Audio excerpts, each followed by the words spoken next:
Hello दोस्तों, मैं विनय कुमार आपका बहुत बहुत स्वागत करता हूं स्कॉलर्स निर्वाणा में। दोस्तों, आज मैं आपको पढ़ाने वाला हूं जीके डेली डोज का सेट नंबर 2 और आज इस वीडियो में हम आपको पढ़ाने वाले हैं 20 इंपॉर्टेंट क्वेश्चंस को।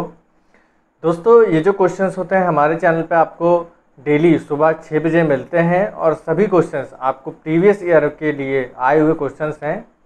बहुत ही महत्वपूर्ण क्वेश्चंस हैं और सभी विषय से संबंधित आपके इस वीडियो में क्वेश्चंस कराए जाते हैं। तो आप इन क्वेश्चंस को डेली पढ़ा करें और डेली अपने नोट्स में शामिल करिए, ठीक है। और आप हमसे हमारे व्हाट्सएप ग्रुप में जुड़ सकते हैं, उसमें आपको डेली के पीडीएफ्स मिलते हैं जीके से रिलेटेड। आप हमसे उसमें जुड़िए, ठीक है, और अपनी तैयारी को और मजबूत कीजिए। तो दोस्तों, सबसे पहले हम यहाँ पर अपने क्वेश्चंस को स्टार्ट करते हैं और क्वेश्चन हमारा यहाँ पर पहला क्वेश्चन जो कह रहा है ये कुछ इस प्रकार से है। कह रहा है कि किसका गुणसूत्र संतान में लिंग निर्धारण के लिए उत्तरदायी है।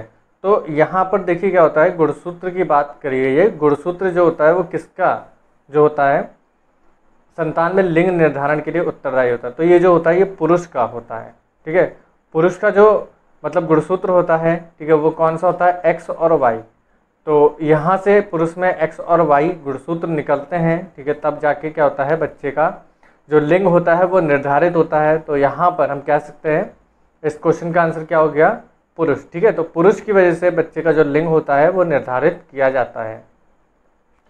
सेकंड क्वेश्चन है दोस्तों हमारा, किस अनुच्छेद के तहत विधि के समक्ष समानता वर्णित है। तो यानी कि समानता की बात करी गई है कि जो समानता है वो सभी में क्या है, बिल्कुल इक्वल है। और ये जो आपका अनुच्छेद है, ठीक है, ये दे रखा है अनुच्छेद 14। तो अनुच्छेद 14 में विधि के समक्ष समानता को वर्णित किया गया है। तो ये काफ़ी इंपॉर्टेंट क्वेश्चन है आपका और बहुत बार एग्जाम में पूछा गया है। क्वेश्चन नंबर 3 है, शिवाजी के मंत्रिमंडल को क्या कहा जाता है। शिवाजी के मंत्रिमंडल को अष्ट प्रधान कहा जाता है। क्या कहा जाता है, अष्ट प्रधान। और काफ़ी इंपॉर्टेंट क्वेश्चन है ये भी, इसको भी याद रखिए। एक क्वेश्चन और है शिवाजी से रिलेटेड, यहाँ पर कह रहा है कि शिवाजी ने किस भाषा को राजभाषा बनाया था। तो ये इनकी भाषा थी मराठी। कौन सी भाषा थी, मराठी। अगला क्वेश्चन है, तरणोत्तर मेला किस राज्य का प्रसिद्ध मेला है। तो ये आपका पड़ता है गुजरात में, ठीक है, गुजरात में लगता है। और हर साल ये सितंबर के आसपास, मतलब सितंबर अक्टूबर का जो महीना होता है उस वक्त लगाया जाता है, या इसको दिवाली से पहले, हम ऐसे भी कह सकते हैं दिवाली से पहले इसको लगाया जाता है। इस मेले की खासियत ये होती है कि दोस्तों कि यहाँ पर जैसे एक बंजारे, मतलब बंजारे कह सकते हैं हम, बंजारे छोटे आदिवासी जो लोग होते हैं वो इनके मतलब काफ़ी ज़्यादा इम्पॉर्टेंट मेला होता है।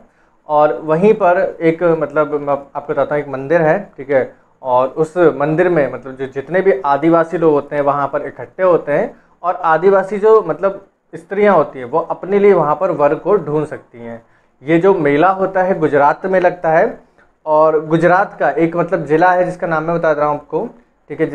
ये क्या कहते हैं, गुजरात में सौराष्ट्र, ठीक है, सौराष्ट्र में लगता है। और सौराष्ट्र में भी जो एक जगह है थानगढ़ में यहाँ पर ये जो मेला है इसका आयोजन होता है। यहीं पर एक मंदिर है, ठीक है, इस मंदिर का नाम मैं आपको बता देता हूँ, त्रिनेश्वर मंदिर, ठीक है। त्रिनेश्वर मंदिर में ये जो मेला होता है ये प्रतिवर्ष लगाया जाता है और काफ़ी इम्पॉर्टेंट मेला है। तो इसको आप अच्छे से याद करिए और प्रतिवर्ष ये लगता है। तो चलिए आप आगे बढ़ते हैं अगले क्वेश्चन की तरफ। अगला क्वेश्चन है हमारा कि चंद्रमा पर गुरुत्वाकर्षण का मान पृथ्वी के गुरुत्वाकर्षण के मात्रा का कितना होता है। तो ये होता है 1/6 भाग। कितना होता है, 1/6 भाग।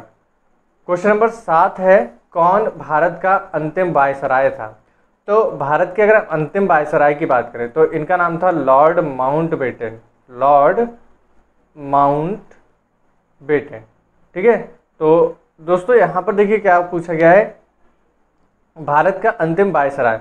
तो इसके बाद इस वायसराय पद को समाप्त किया गया और उसके बाद वापस से भारत के गवर्नर जनरल का पद बनाया गया था। और उसके बाद इन्हीं को भारत का मतलब स्वतंत्र भारत का प्रथम गवर्नर जनरल बनाया गया। और इसके बाद सी चक्र गोपालाचारी, ठीक है, मतलब चक्रवर्ती गोपालाचारी, ठीक है, मैं सी बोल रहा हूँ, चक्रवर्ती राजगोपालाचारी, इनको क्या करा गया था, भारत का गवर्नर जनरल बनाया गया इनके लॉर्ड माउंटबेटन के बाद। और ये दूसरे मतलब व्यक्ति थे और पहले भारतीय जिनको स्वतंत्र भारत का गवर्नर जनरल नियुक्त किया गया था। क्वेश्चन नंबर 8 है, भारत की कौन सी पंचवर्षीय योजना में खादी एवं ग्रामीण उद्योग की स्थापना की गई? तो ये पंचवर्षीय योजना थी दूसरी पंचवर्षीय योजना में खादी एवं ग्रामीण उद्योगों की स्थापना की गई थी। क्वेश्चन नंबर 9 है, आर्य समाज की स्थापना किस वर्ष की गई थी? तो दोस्तों देखिए यहाँ से कई सारे क्वेश्चन आते हैं आर्य समाज से। सबसे पहले तो आर्य समाज जो है वो किसके द्वारा बनाया गया है? तो ये किसके द्वारा बनाया गया था? स्वामी दयानंद सरस्वती के द्वारा आर्य समाज की स्थापना की गई थी। और स्थापना का देखिए कब समय था? ये 1875, यानी कि कांग्रेस से 10 साल पहले आर्य समाज की स्थापना की गई थी। क्वेश्चन नंबर 10 है, क्षमावाणी। क्षमावाणी किस धर्म से संबद्ध त्यौहार है? तो ये जो क्षमावाणी त्यौहार है ये जैन धर्म से संबंधित है। किस धर्म से है? जैन धर्म से। और प्रतिवर्ष ये अगस्त के महीने में मनाया जाता है। मतलब जो अश्विनी कृष्ण जब मतलब महीना आता है हिंदुओं के हिसाब से, तो उस वक्त ये मनाया जाता है। और इस साल इसको अगस्त में मनाया जाएगा, 2020 में अगस्त में 23 तारीख को इसको मनाया जाएगा। क्वेश्चन नंबर दोस्तों 11 है, यहाँ पर लिखा है, शून्य में स्वतंत्र रूप से गिरने वाली वस्तु का त्वरण क्या होता है? तो देखिए कोई वस्तु शून्य में गिरने वाली वस्तु का जो त्वरण होता है वो कितना होता है? तो देखिए कोई वस्तु स्वतंत्र रूप से गिर रही है। स्वतंत्र रूप से मतलब जैसे मान लीजिए आसमान से कोई वस्तु बड़ी तेजी से नीचे की ओर गिरती है, तो उसका यहाँ पर त्वरण पूछा गया है। तो देखिए त्वरण कैसा रहता है? ये बिल्कुल समान रहता है। तो ये चीज़ आप याद कर लीजिए, त्वरण कैसा रहता है? बिल्कुल समान रहता है। ठीक, तो अगला क्वेश्चन देखते हैं। अगला क्वेश्चन है हमारे यहाँ पर, किस अनुच्छेद में लोक नियोजन के विषय में अवसर में समानता प्रदान की गई है?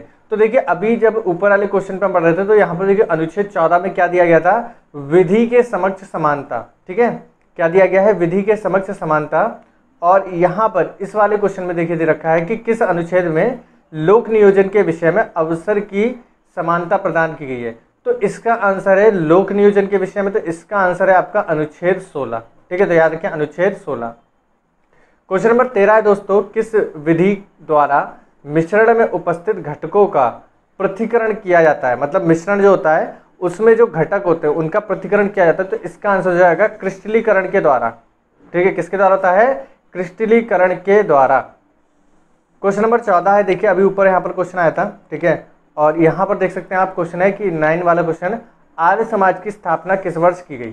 तो यहाँ पर देखिए लिखा है कि किसने आर्य समाज की स्थापना की? तो अभी मैंने आपको बताया था आर्य समाज की स्थापना की थी स्वामी दयानंद सरस्वती ने। किसने? स्वामी दयानंद सरस्वती। तो ये काफ़ी इंपॉर्टेंट क्वेश्चन है, स्वामी दयानंद सरस्वती, तो याद रखिएगा इसको। अगला 15वां क्वेश्चन है, नवरोज किन लोगों का नववर्ष दिवस होता है? तो ये होता है पारसियों का। ठीक है, याद रखिए पारसियों का नववर्ष दिवस होता है। अब बात करते हैं आगे के 5 क्वेश्चन की। थोड़ा सा मैं इसको आगे बढ़ा लेता हूँ। ठीक है,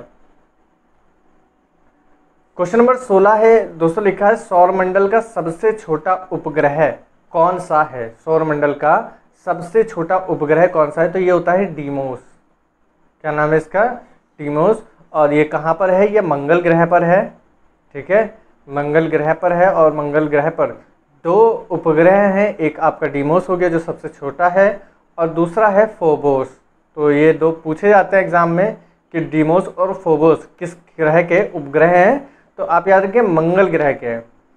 क्वेश्चन नंबर 17 कह रहा है, रोहिणी श्रेणी के प्रथम उपग्रह का प्रक्षेपण किस वर्ष किया गया था? तो देखिए रोहिणी श्रेणी के पूछ रहा है, तो यहाँ पर एक उपग्रह है, प्रथम उपग्रह का प्रक्षेपण, मतलब कि यहाँ पर क्या पूछा गया है कि जो मतलब उपग्रह है इसका मतलब सैटेलाइट जो होते हैं आर्टिफिशियल सैटेलाइट, इसका प्रक्षेपण किस वर्ष किया गया? तो ये किया गया है 1980 में। ठीक है, कब किया गया है? 1980 में। क्वेश्चन नंबर अगला है, तृतीय पंचवर्षीय योजना का काल क्या था? तो ये था 1961 से 1966 तक, 1961 से 1966 तक। और पहली का क्या था? 1951 से 1956 तक। दूसरी का क्या था? 1956 से 1961 तक। और तीसरी का है 61 से 66 तक। तो ये याद रख लीजिएगा, सभी पूछे जाते हैं क्वेश्चन एग्जाम में। अगला क्वेश्चन है, किसने कहा विदेशी राज्य चाहे कितना अच्छा क्यों ना हो, स्वदेशी राज्य की तुलना में कभी अच्छा नहीं हो सकता। तो ये क्वेश्चन था, किसने कहा था? तो इसको भी कहा था स्वामी दयानंद सरस्वती ने। किसने कहा था? स्वामी दयानंद सरस्वती ने। तो देखिए 3 क्वेश्चन यहाँ पर आपको इस सेट में मिले स्वामी दयानंद सरस्वती से, और ये क्वेश्चन सब बहुत ही ज़्यादा एग्जाम में पूछे जाते हैं, तो इनको याद करना बहुत ज़्यादा ज़रूरी है।